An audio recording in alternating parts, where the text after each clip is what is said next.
Are you live to work or work to live? Well, in this video, I'm actually going to discuss my thoughts on this concept of working to live versus living to work.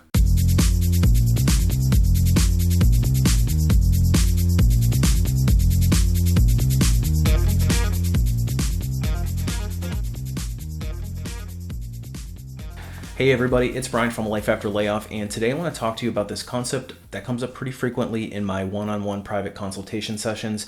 It's really about being unsatisfied in your career or the type of work that you're doing and what your philosophy is around work. Now, this is going to be a little bit of a kind of a more of a vlog style, so it's going to be a little bit more free-flowing. But I just had some thoughts going around in my head and really wanted to kind of share them and then maybe get your opinion on what your philosophy is on them. So in my one-on-one private consultation sessions, a lot of I would say a majority of people who come to me are people who are struggling with the direction of their career, or in a lot of cases, they're just not satisfied with the work that they're doing. They don't have the motivation to go into work. They just don't feel that burning drive that they feel like they should, or that they maybe look around and they see their coworkers or peers. And one of the things that I do tell them is, I suspect that there's a lot more people out there that are feeling that way that just aren't externally expressing that. So people will, from all intents and purposes, when you look at them from the outside, they look like they've got their act together. They look like they're completely satisfied. They're happy with their career progression. But behind closed doors, there's a sense of dread going in on Monday morning for a lot of people, and working in a career for 20, 30 years and just not having a burning passion for that aspect of their lives. And to me, that is kind of crazy, because when you spend the amount of time in your life working in a job and you're just not passionate about it, to me, I don't know how you would be able to go through 30 years of not having something driving you.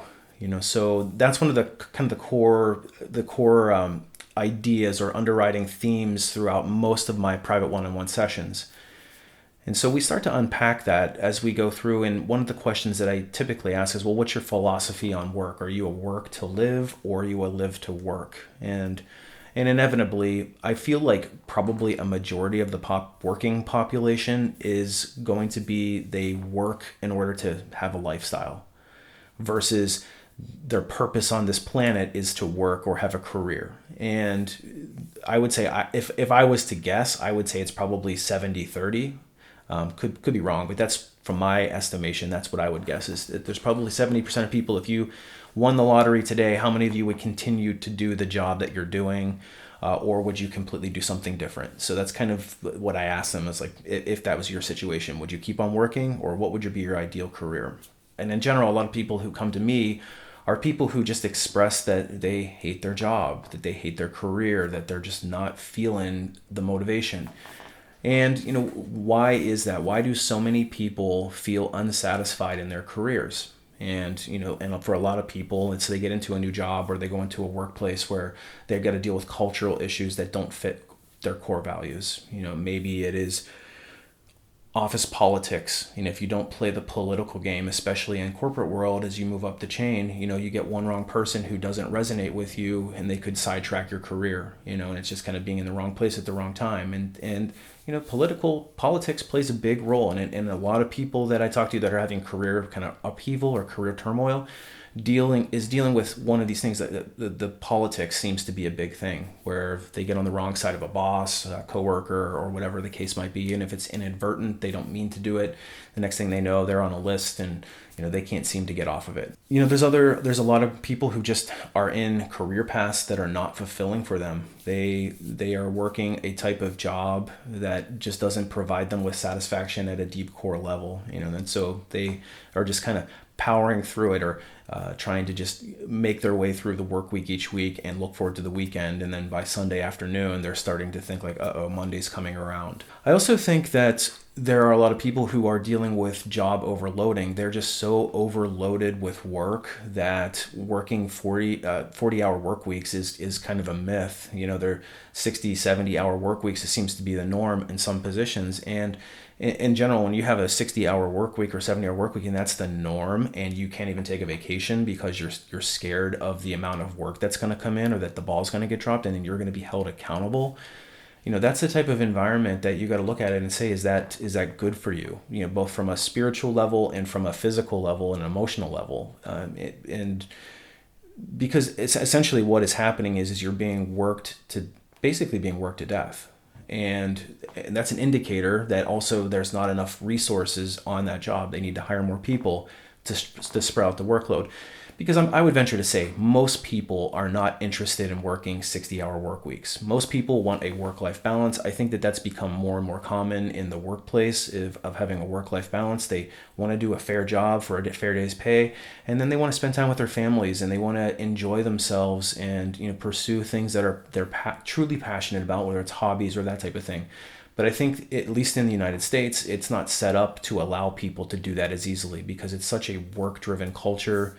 And that inherently starts to drive career dissatisfaction. And so it's kind of this perpetual cycle of, you're in a situation where you're worked to death, you become jaded or bitter about your job. You're maybe in a situation where the workplace culture is toxic and it's just contributing to this kind of self-fulfilling prophecy. So I think that that's why so many people hate their job, because they just don't have a true burning passion for what they're doing. And, they look at it from a work to live versus live to work. And I don't think there's anything wrong at all about being somebody who works to live. And I think that we're kind of ingrained as a culture to be career minded or want to climb the corporate ladder. And not everybody is cut out for that. And not everybody wants that. And not everybody needs that to be satisfied. And so if you're one of those people, I think you need to look at your situation and not feel like, is there something wrong with me that I'm not out there wanting to work 60 plus hours a week to try to climb up a corporate ladder. And a lot of people who come to me, again, in these sessions, I think they get to a point of just job burnout. And I made a video about job burnout and kind of how to handle that recently. And there's been I've gotten a lot of personal notes on that video. And a lot of my clients have come to me because they watched that video and they said, I'm feeling job burnout and I need to figure out something different. And I can't keep doing this the same way that I've been doing. So how do people get into these types of career paths where they find themselves unsatisfied? And that got me thinking as well. And really what it is when you come into the workforce, most of us don't really have a true sense of an end game in mind or an end goal in mind. So we enter the workforce, we fall into our first job. Usually it's if you come out of college, you fall into the first job that will hire you because you get your experience. And then you kind of get placed into a career path, whether it's the industry that you joined, whether it's the type of work that you did. And inevitably your career kind of shapes the first couple of companies that you join. So you move into certain job types, or maybe you get an opportunity or a promotion into a role that comes open, or maybe you get tapped on the shoulder, and the next thing you know, you're off on some career path that you never even planned on when you first started your career. Maybe in a lot of cases you had no idea what you wanted to do. So the next thing you know, you start down this career path, you go through a series of job changes. Now when you get into a job change, you are now branded as a certain type of person, whether the type of work that you do, that becomes who you are. And on the open market, you get recruited into roles because you have a similar background. And you end up progressing in your career to the point where you kind of get trapped because you get accustomed to a certain lifestyle, you get accustomed to a certain salary range. And a lot of people realize basically when it's too late, that I don't like the career that I'm in. It usually hits around between the 10 to 20 year mark, where you kind of sit there and you have like an aha moment where you're like, man, I really don't like the type of work that I'm doing, and now I'm 20 years in, and what do I do? Trying to make that career shift. And it can be very difficult to try to pivot into another career. And the other danger is that what if you pivot into another career and you're just not passionate about that either? You think that maybe you'd want to try it, and then you try it, and now you're kind of stuck in a new vertical, and you don't have the salary. You have to take a step backwards. There's a whole plan that needs to go into place in order to achieve your goals. So really what the symptom of all of this is, at the beginning of your career, there's usually a definitive point where you went off a path. And we usually are able to pinpoint that when we start going through your career and looking at it with a fine-tooth comb. We can pinpoint where you went wrong and then kind of diagnose a situation. But generally speaking, it's because you don't have that guiding light. You don't have that guiding principle or that guiding position, that goal, whatever you want to call it, that you're working toward. And so we just end up kind of taking our careers willy-nilly. We don't really have any true plan. And before you know it, you wake up one day, 20 years into your career, and you're going, I just wasted 20 years of my career doing something that I'm just not passionate about. That would be the one thing that I would recommend is if you don't know what your guiding light is, that's really what you need to figure out, because you can't have the career that you truly want if you're just aimlessly wandering and hoping that you stumble into it.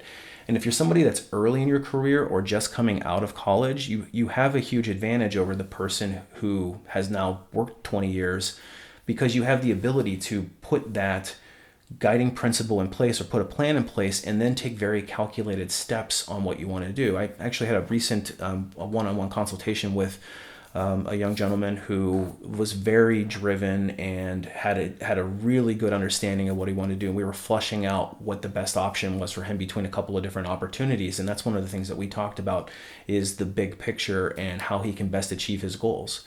And so he's now currently working through some of those things, and he's making some decisions based on his career, some interviewing and that sort of thing, where we're really kind of trying to be more targeted or calculated with our approach.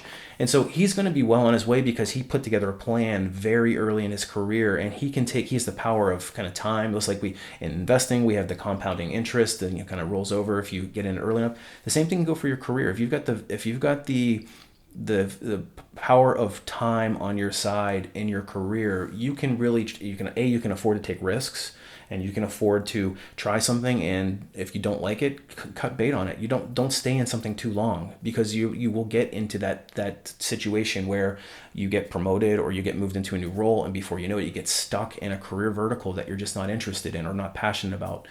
So as you're young and you are working early in your career and you decide that you don't like something and you aren't feeling it or resonating with it, cut bait and try something different, because you have the power of time on your side to be able to kind of make up or weather the storm or weather those bumps.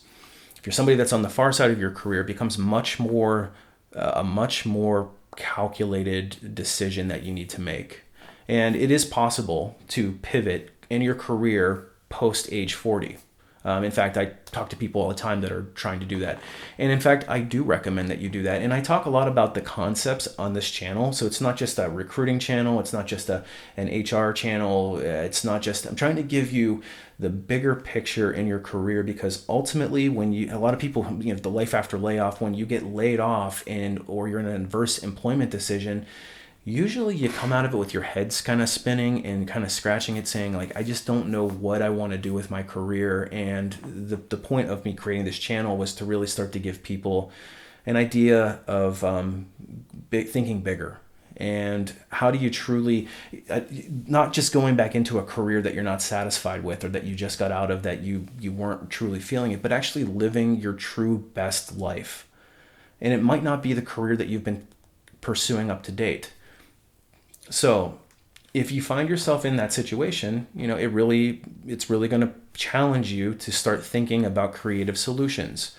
So this is what I talk about on my channel a lot. So if you're interested in this type of content, feel free to hit the subscribe button. But I just wanted to really talk about this in a little bit more of a kind of a high level of why so many people hate their jobs, and why people end up in the careers that they're in and kind of get feeling stuck in a rut. But the most important thing is, at the end of the day, is you have to take action. If you are that person, take action and start making a definitive plan, and don't tolerate a bad situation for yourself, because if you stay in a bad situation, it's only going to make it harder in your career going forward. So I think some people have this sense of, I got to power through a bad work culture, toxic bosses, poor pay, industries that are not aligned with what I want, type of career, type of work that I'm doing that's not resonating with me. If you're in those situations, stop doing them. Put together a plan, figure out a different way, or you just keep on living this perpetual lifestyle. of not being satisfied, and it's not going to change. You're just going to continue. Like, can you weather it to retirement? And for a lot of us, 10 or 15 or 20 or 30 years of working in something that we're not passionate about, that seems absolutely awful. So I'll challenge you and say, what are you doing about your situation? If you're somebody that is live to work versus work to live, I'd love to hear your comments and let me know. What do you think? Are you live to work or are you work to live? Let me know what your situation is in your career and you're just not sure where to go next. That's actually something that I specialize in. I encourage you to go over and check out my website. It's lifeafterlayoff.com. It's loaded with tips and tricks, all from an insider's perspective. I'm a recruiter, a corporate recruiter, and HR professional, and it will give you a better understanding of how recruiters recruit and how companies recruit, but it also gives you some career perspective to put you on the best possible path, because again, it may not be what you were doing before. And if you're ready to move into that career path and you're just really not sure where to go next, or you're feeling stuck, I do offer one-on-one private consultations where we can unpack some of those things and try to figure out the best path for you. You can reach me through my website as well. There's a tab on there that you can check out. And then if you're somebody that's ready to move into a new position, you're just not having any luck, I do offer a couple of training courses. One is Resume Rocketfuel, that is designed to give you the best possible chance of getting noticed by the recruiter through your resume. So we teach you how to write a resume from scratch that's going to give you the best chance or best likelihood to have success. And then I also have a course that gets you from the time you get the first interview all the way to the time you land an offer. That's called the Ultimate Job Seeker Bootcamp. So I know that this was a little bit more of a vlog style, kind of free-flowing format, but I wanted to put my thoughts out there about this concept that keeps on coming up over and over again in the consultations and a lot of the comments actually that you guys leave. So if you like the content, give me a thumbs up. I really do appreciate it. And make sure you hit the subscribe button, and we'll see you on the next one.